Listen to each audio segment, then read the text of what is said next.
Good morning, students. Today we will read lesson 11 of history. Buildings, paintings and books. इमारतें, किताबें और चित्र. In this lesson we will read about the iron pillar, buildings in brick and stone, how were stupas and temple built and paintings. इस lesson में हम पहले iron pillar के बारे में पढ़ेंगे जो मेहरौली में है, और बिल्डिंग्स ब्रिक और स्टोन से कैसे बनाई गई और कैसे स्तूपास और टेम्पल्स को बनाया गया, और पेंटिंग्स किस किस तरह से किस किन कलर्स की और किस किस टाइप की होती थी. Now we will read in detail about these points from our text book. See the iron pillar. The iron pillar at Mehroli, Delhi is a remarkable example of the skill of Indian craftspersons. It is made of iron, 7.2 meter high and weighs over 3 tons. It was made about 1500 years ago. We know the date because there is an inscription on the pillar mentioning a ruler named Chandra, who probably belonged to the Gupta dynasty.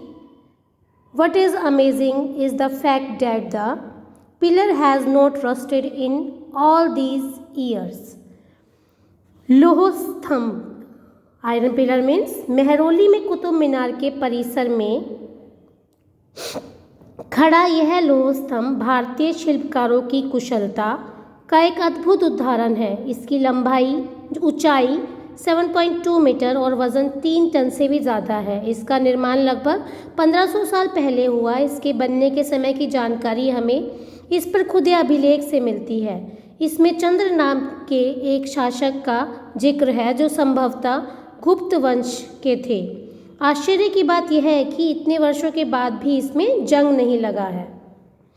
Buildings in brick and stone. The skills of our craft persons are also apparent in the buildings that have survived, such as stupas. The word stupa means a mound. While there are several kinds of stupas, round and tall, big and small, these have certain common features. Generally, there is a small box placed at the center or heart of the stupa. This may contain bodily remains of the Buddha or his followers, or things they used, as well as precious stones and coins.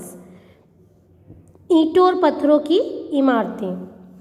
हमारे शिल्पकारों की कुशलता के नमूने स्तूपों जैसी कुछ इमारतों में देखने को मिलते हैं. स्तूप का शाब्दिक अर्थ टीला होता है. हालांकि स्तूप विभिन्न प्रकार के होते थे, गोल, लंबे, बड़े, छोटे. उन सब में से एक समानता है कि सभी स्तूपों के भीतर एक छोटा सा डिब्बा रखा रहता है. उन डिब्बों में बुद्ध या उनके अनुयायियों के शरीर के अवशेष या उनके द्वारा प्रयुक्त कोई चीज़ या कोई कीमती पत्थर अथवा सिक्के रखे रहते हैं. This box, known as relic casket, was covered with earth. Later, a layer of mud brick or baked brick was added on top, and then the dome-like structure was sometimes covered with carved stone slabs. इसे धातु मंजूषा कहते हैं. प्रारंभिक स्तूप धातु मंजूषा के ऊपर रखा मिट्टी का टीला होता था. बाद में टीलों को ईंटों से ढक दिया गया और बाद के काल में उस गुंबदनुमा ढांचे को तराशे हुए पत्थरों से ढक दिया गया. Often a path known as the Pradakshina Path was laid around the stupa. This was surrounded with railings. Entrance to the path was through gateways. Devotees walked around the stupa in a clockwise direction as a mark of devotion. Both railings and gateways were often decorated with sculpture. अब प्राय स्तूपों के चारों ओर परिक्रमा करने के लिए एक वृत्ताकार पथ बना होता था जिसे प्रदक्षिणा पथ कहते थे. इस रास्ते को रेलिंग से घेर दिया जाता था जिसे वेदिका कहते हैं. वेदिका में प्रवेश द्वार बने होते थे. रेलिंग तथा तोरण प्राय मूर्ति कला की सुंदर कलाकृतियों से सजे होते थे. Find Amravati on map 7. This was a place where a magnificent stupa once existed. Many of the stone carvings for decorating the stupa were made about 2000 years ago. मानचित्र 7 में अमरावती ढूंढो। यहाँ का भी एक भव्य स्तूप हुआ करता था लगभग 2000 साल पहले। इस स्तूप को सजाने के लिए शिलाओं पर चित्र उकेरे गए। Often buildings were hollowed out of rocks to make artificial caves. Some of these were very elaborately decorated with sculptures and painting walls. कई बार पहाड़ियों को काटकर बनावटी गुफाएं बनाई जाती थी। इस तरह की कई गुफाओं को मूर्तियों और तथा चित्रों द्वारा सजाया जाता था। Some of the earliest Hindu temples were also built.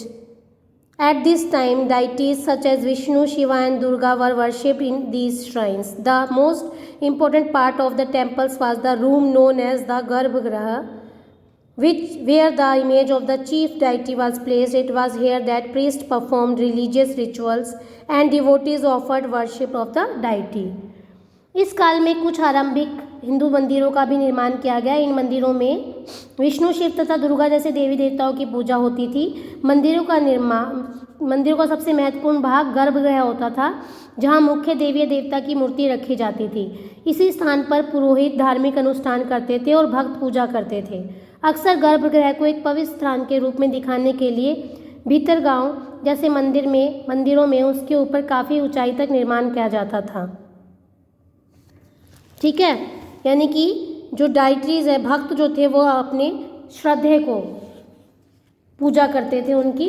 और उसके बाद often as at Bhitargaon a tower known as the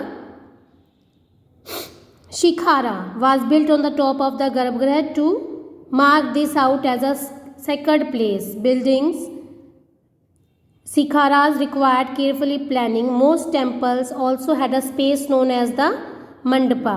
It was a hall where people could assemble. Find Mahabalipuram and Aihole on map 7. Some of the finest stone temples were built in these towns. Some of these are shown here. क्या होता था? अक्सर गर्भगृह को एक पवित्र स्थान के रूप में दिखाने के लिए भीतरगांव जैसे मंदिरों में उसके ऊपर काफ़ी ऊंचाई तक निर्माण किया जाता था, जिसे शिखर कहते थे,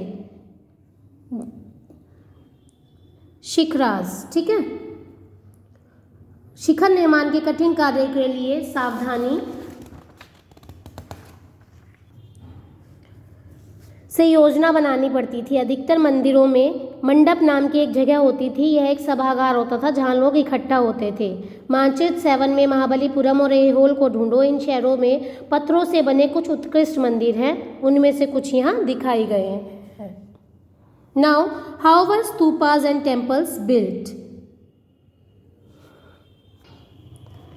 There were several stages in building a stupa or a temple. Usually kings or queens decided to build these as it was an expensive affair. First, good quality stone had to be found, quarried and transported to the place that was often carefully chosen for the new building. Here, these rough blocks of stone had to be shaped and carved into pillars and panels for walls, floors and ceilings, and then these had to be placed in precisely the right position. स्तूपों और मंदिरों को बनाने की प्रक्रिया में कई अवस्थाएं आती थी। इसके लिए काफ़ी धन खर्च होता था, इसलिए आमतौर पर राजा या रानी ही इन्हें बनवाने का निश्चय करते थे। पहला काम अच्छे किस्म के पत्थर ढूंढकर शिलाखंडों को खोदकर निकालना होता था। फिर मंदिर या स्तूप के लिए सोच विचार कर तय किए गए स्थानों पर शिलाखंडों को पहुंचाना होता था। ठीक है, फिर मंदिर या स्तूप के लिए वहाँ पत्थरों को काट छाट कर तराशने के लिए खंभों, दीवारों की चौखटों, फर्शों तथा छतों का आकार दिया जाता था। इन सब के तैयार हो जाने पर सही जगहों पर उन्हें लगाना काफ़ी मुश्किल काम था। Kings and queens probably spent money from their treasury to pay the craftsperson who worked to build these splendid structures. Besides, when devotees came to visit the temple or the stupa, they often brought gifts which were used to decorate the buildings. For example, an association of ivory workers paid for one of the beautiful gateways at Sanchi. Among the others who paid for decorations were merchants, farmers, garland makers, perfumers, smiths, and hundreds of men and women. इस तरह के शानदार ढांचों का निर्माण करने वाले शिल्पकारों को सारा खर्च सारा खर्चा संभवतः राजा रानी ही देते थे। इसके अतिरिक्त इन स्तूपों और मंदिरों में आने वाले भक्त जो उपहार अपने साथ लाते थे उनसे इमारत की सजावट की जाती थी, जैसे हाथी दांत का काम करने वाले श्रमिकों